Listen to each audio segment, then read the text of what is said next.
Bienvenidos a la unidad curricular Evaluación Educativa facilitada por la doctora Maggie Labrador, PhD. A continuación le presentaremos el tema número 2, Fundamentos filosóficos y psicológicos y la influencia en evaluación, primera parte. El grupo está conformado por Ruth Milena Mateus, Glenia Isbelia Acevedo y quien les habla Juan Méndez Sarau. Para el desarrollo del tema número 2 se dispondrán tres presentaciones: Fundamentos filosóficos, primera parte; Fundamentos filosóficos, segunda parte; y Fundamentos psicológicos, con el que se dará cierre al temario. Sobre la fundamentación filosófica y psicológica, es fundamental decir que la filosofía, en el contexto que nos corresponde, se define como una aproximación al mundo en el fenómeno educativo desde una perspectiva filosófica. Es así que el cuerpo de doctrinas que facilitan la comprensión del sentido de la actividad humana es una actividad de conocer. Por su parte, la filosofía de la evaluación responde a la filosofía de la educación en cuanto que aquella es una parte integral del proceso de formación, haciendo que se ubique en una filosofía práctica. En este sentido, se habla de fundamentos filosóficos, es decir, el abordaje que se hace como base conceptual de la evaluación. Esta base se trata de estar presente desde la filosofía y desde lo psicológico. La primera, desde las tendencias materialistas e idealistas, mientras que la segunda versará desde las conductas conscientes hasta los saberes, pasando por la construcción del ser humano en su crecimiento. En otras palabras, la filosofía de la evaluación es en cuanto que interroga por el mundo, permite a otras disciplinas que también interroguen y presenten cuestionamientos sobre los conceptos específicos. Ahora bien, ¿qué concepto de evaluación se correspondería si hablamos de fundamentos filosóficos? Básicamente es el interrogar por todos los procesos que construyen el contexto histórico y el contexto humano. Mientras que en la psicología de la evaluación hay un examen mucho más convincente, un examen hacia las convicciones, las creencias y los prejuicios, que nos obliga a pensar sobre la calidad de nuestro razonamiento, a examinar nuestra propia mente y a conocernos mejor. Es valiosa entonces el aporte que se hace desde la filosofía de la evaluación y la psicología de la evaluación, porque en ambos casos, tanto el estudiante como el docente se examinan a sí mismos, crecemos como seres humanos, que es en definitiva el camino final de la educación. Los fundamentos filosóficos que se abordarán en esta primera presentación incluyen escuelas y movimientos implícitos en evaluación, comenzando por el racionalismo, dándole paso al empirismo, al escepticismo, a la teoría crítica y finalmente al existencialismo. El racionalismo, por su concepción doctrinaria, hace una reflexión interna, donde el sujeto, llámese estudiante o docente, debe entender y actuar en consecuencia. A esto se le llama conocimiento a priori.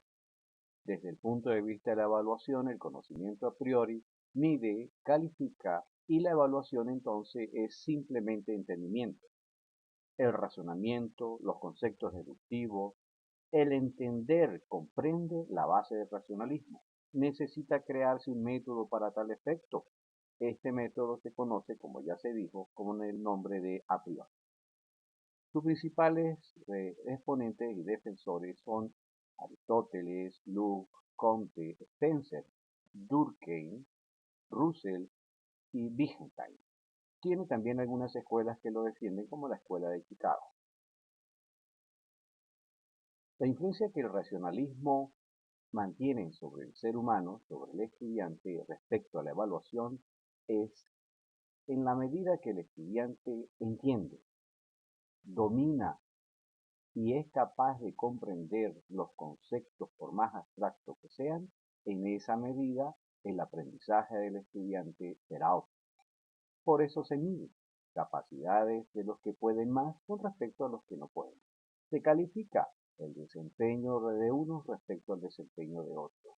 Este principio de la evaluación racional marca lo que se podría llamar como la pedagogía tradicional con los modelos tradicionales.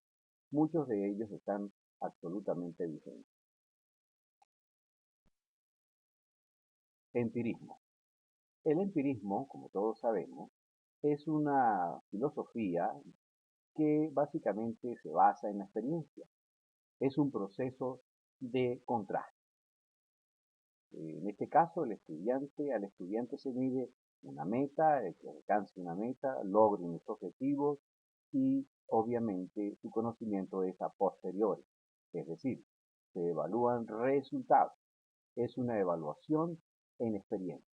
Esta evaluación experiencial básicamente la podemos entender cuando el estudiante capta el mundo a través de los sentidos. Él conoce en contraste con los datos. El conocimiento aumenta en la medida en que los asocia, los abstrae y los induce. El método más conocido es la experiencia.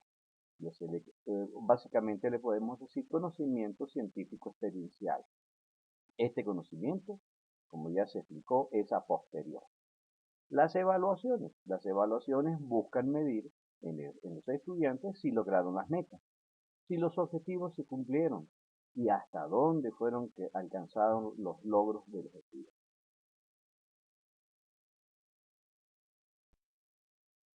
El escepticismo, por su parte, es una constante búsqueda de la verdad. Nada está definido para el escepticismo. Evaluar no es suficiente, hay que seguir indagando. No se conoce absolutamente la verdad y todo conocimiento o doctrina está en constante crecimiento, cambio o modificación. No se capta el ser de las cosas, sino el aparente ser de las cosas. Exige evidencias objetivas, afirmaciones generales. En cuanto a la evaluación, no evalúa básicamente ningún contenido, lo cual nos lleva entonces a una constante búsqueda como un proceso evaluativo. Los instrumentos y los criterios que se puedan aplicar acá no son más importantes que el mismo conocimiento. Son menos importantes y menos centrales que el aprendizaje del estudiante. Porque en la medida en que el ser humano coloque en duda sus ideas, buscará otras formas de explicarlas. Esto es realmente lo importante en la evaluación desde el punto de vista del escepticismo. Arranca con Descartes, con su duda metódica, y continúa con Hume hasta muchos pensadores actuales. La teoría crítica. En cuanto a la teoría crítica, esta historia es bastante interesante porque parte de los conceptos marxistas y freudianos hasta la búsqueda de la libertad de pensamiento. Más que una forma de evaluar, la teoría crítica es una forma de apreciar. Siempre aporta, siempre hay algo, una manera distinta de pensar. La evaluación en la teoría crítica es activa.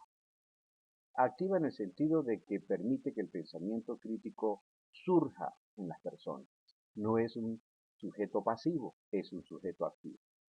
La teoría crítica, entre otras cuestiones, presenta el principio de que todo sujeto tiene una forma de explicar el mundo en que vive. Esta explicación del mundo en el que vive básicamente le da suficiente tema para poder contrastar con las ideas de otros. Los representantes más importantes son Teodoro Adorno, Pablo Freire, Marcuse, Prieto Figueroa en el caso de Venezuela, Durbino, Facerón y Girón.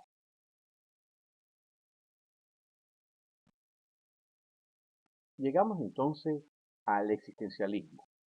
Esta corriente existencialista es totalmente liberada en cuanto a la evaluación se refiere.